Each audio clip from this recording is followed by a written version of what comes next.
How's it going, folks? So I found this article on NPR a couple of days ago, and I really wanted to respond to it. I just haven't gotten around to it till now. But the article is titled 12 Stats to Help Inform the Gun Control Debate, though perhaps they should have said 12 Stats to help mislead you into supporting our agenda, because that's what the author is really doing. And we'll get into this as I go down the 12 stats. So, they start off with mentioning Uvalde and the incident in Buffalo, New York. Both cases, once you cut past the sensationalism and actually think about it, you realize, hey, the idea of sitting around and waiting for the police to show up to protect you is a really bad strategy at best. Uvalde, that elementary school there, is a gun-free zone. They did not take up all the additional security funding that was allotted that they could have taken advantage of, is another thing I want to point out there. So just FYI on that one. And furthermore, it shows the police can be pretty much right there and still leave you victim to the mercy of the mass killer. New York, well, again, shows the police ain't going to be there to protect you all the time, and trying to rely on the police to do so is a bad idea. Furthermore, it also shows all these gun control laws these gun controllers want do not work. Hey, New York has universal background checks, as they call it. New York has a scary gun ban. New York has red flag laws. You have to have a license to own a firearm. And the list goes on with New York and their gun laws. Now, this author goes on to complain about Republicans, won't back laws that, quote, limit gun rights. Well, shoot, I wish they would actually be a little bit more hardline on that one, and I wish they would repeal all the gun laws on the books, or at least start to go that direction. But we don't always get what we want, do we? So, on to these stats. They say 100 number of people killed by guns every day. They're lumping in every single type of firearm-related death, basically, from suicide, homicide, and even negligence. And the idea behind this is to beef up their numbers and to make you think that the firearm is the issue. It would be much like taking every single person that was killed by some sort of drug or died in the drug wars, of the war on drugs, is a case to crack down on states that have either legalized marijuana fully or have medical marijuana cards. That's pretty much what that's akin to. So I don't play those games. Furthermore, 100 people, the number in and of itself, is presented in a vacuum without context. There are 330 million people in this country. Furthermore, there are very many ways to die. And guess what? There are a lot of ways that actually surpass the number of people killed by gunshot wound. Automobile accidents are a prime example. Yet you don't hear people acting as if automobile accidents and automobiles are some sort of national crisis. Well, you hear it from the climate Nazis, but that's about it. 12, the number of children that die every day from, quote, gun violence in the U.S.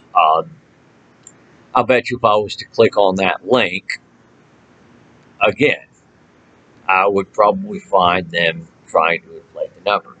It would not surprise me to find out that they include 19, 20, and probably even 21-year-olds in the statistic here. I've seen gun controllers do that in the past.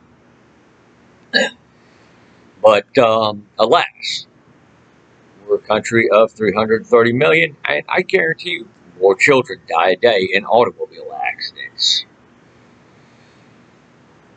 950. Now, this number I'm completely disregarding because they claim it's the number of school shootings since Sandy Hook.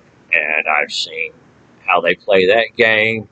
They will include things such as BB gun getting shot at a school bus. A school that had been vacated and closed down for months, having a drug deal gone bad in it. Somebody committing suicide in the bathroom. That's the sort of stuff they're throwing in there. You know, and the idea is that you'll just take the number to heart and swallow the sensationalism and not actually think about this for yourself. This is what the author of this article is banking on. 18 to 21, the peak age for violent offending with firearms. Well, most violent offenders tend to be black, too, young black males. Now, in saying that, in a vacuum without context, you tend to get the wrong idea, don't you?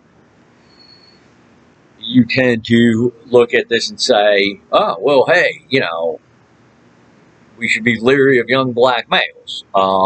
When if you look at this numbers with some context, violent offenders happen to be a small number of the population, then, you know, it starts to make a little bit more sense. You're talking about statistical outliers, but what they're doing right here is trying to push to deny somebody a basic right, you know, that they have at the age of majority. And by the way, when you turn 18, the only two things you can buy firearm-wise that aren't black powder are NFA Title I rifles, NFA Title I shotguns. That's it. You can't buy handguns. You can't get anything NFA. So there you have it on that. But imagine if somebody sat there and made the claim that, hey, young black males make up the majority of violent offenders, therefore we should ban young black males from having firearms. There would be an outrage over that, would there? Wouldn't there? Yeah, and rightfully so.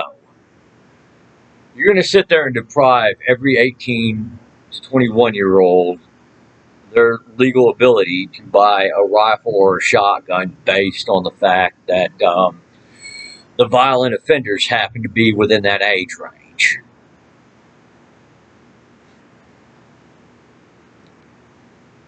You know, you're talking about a statistical outlier there. It's what you want to use as an excuse to deny them a basic right.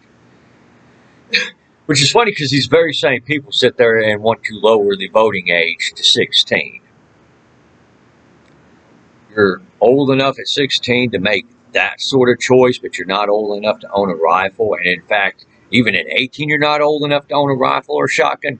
Give me a break. But I'm going to get back on topic. They say 8 million, the number of AR-15s and its variations in circulation. I'm calling BS on that one. If you want to talk about the basic AR-15,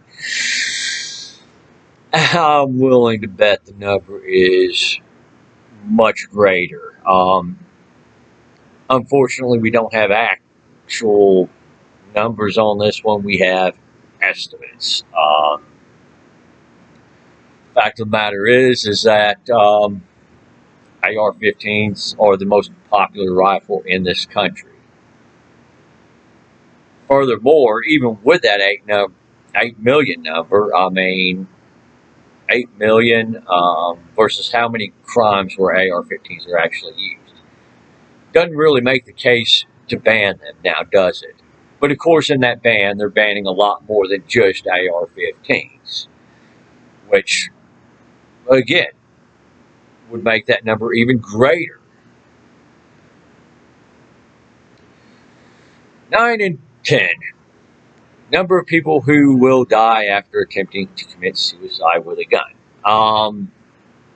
This person is trying to make it sound like if you take away their firearm, they're not going to find another way to kill themselves. This is very misleading, and in fact, this person refuses probably to explore options aside from taking away somebody's firearm. In fact, it seems like this person is very much so in favor of using somebody's suicide in order to prohibit other people from owning firearms. So, with that being said, this is a ridiculous number. There are plenty of countries that dwarf the U.S. in suicide rates, and I guarantee you their gun laws are far more restrictive. Furthermore, people are different. There are people that, if they are teetering on the edge of suicidal, the very thought of losing their firearms might be the very thing that pushes them over the edge. But again, this is a fact that gun controllers don't want to fucking talk about. Furthermore, the idea of losing their firearms might be the very thing that's preventing them from getting help. Yeah, again, another thing gun controllers don't want to talk about. So I'm going to leave it at that, because I don't think gun controllers are really all that interested in stopping suicide. I think they're interested in exploiting it, again, to beef up their numbers and get their way. 98% of mass shooters who are men. Again, I'm going to bring you back to the same argument I made at their 18 to 21 number. You're talking about a statistical outlier. Furthermore, how would this look if somebody said, well, 98%, the number of women who kill their babies out of postpartum depression? There'd be an outrage about that now, wouldn't there? Let's not lie about this. So with that being said, we're going to move on to the next one. 89% of gun owners who favor preventing the, quote, mentally ill from purchasing firearms. Well, we already have laws on the book for that. Plain and simple. Furthermore, just because somebody's mentally ill does not necessarily make them violent. But this person here is pushing for this, not necessarily because they want to stop somebody who's actually suffering from a mental illness that makes them violent from hurting anybody. They want to use this to broaden the category of prohibited persons. This person wants to make as many people prohibited from owning firearms as possible. This is a strategy these people use because they genuinely do not want you to have a firearm, and it's just any excuse they can have to take that firearm away from you or prevent you from lawfully having that firearm. That's what it is for these people. Furthermore, this is an appeal to popularity. It is a fallacy at that. Just because an idea might be popular doesn't mean it's a right idea. 77%, the percentage of gun owners that favor background checks at private sales and gun shows. Well, again, I don't buy that number. Furthermore, it's an appeal to popularity, and there's certain things that are misleading about that. You already have to get a background check if you're purchasing a firearm at a gun show, unless it's from a private seller. Then that's a private transaction. But gun shows do not change the law. Most people selling at gun shows are FFLs. And yes, you still have to get a background check done on you. You still have to fill out the 4473 and all that other stuff at a gun show. With private transfers, when you sit down and talk to some of these people who thought they supported background checks and private transfers to begin with, and you start digging in deep, you start to realize that, their support for background checks on private sales start to wane.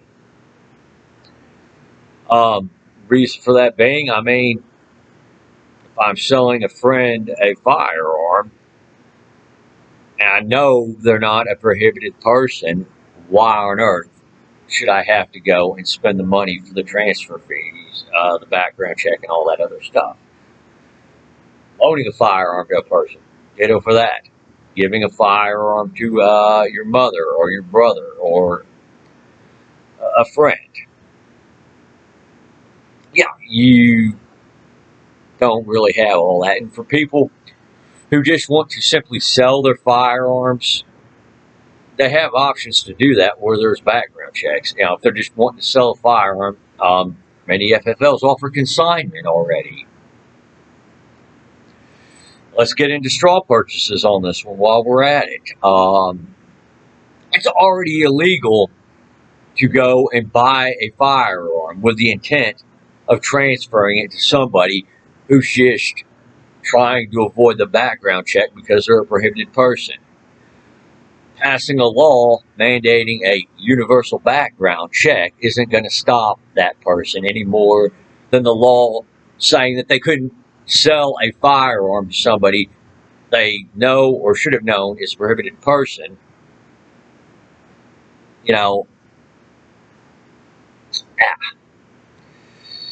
The point is that, they're already doing something illegal. The law already says, no, they cannot sell to this person who they think may be prohibited or is prohibited.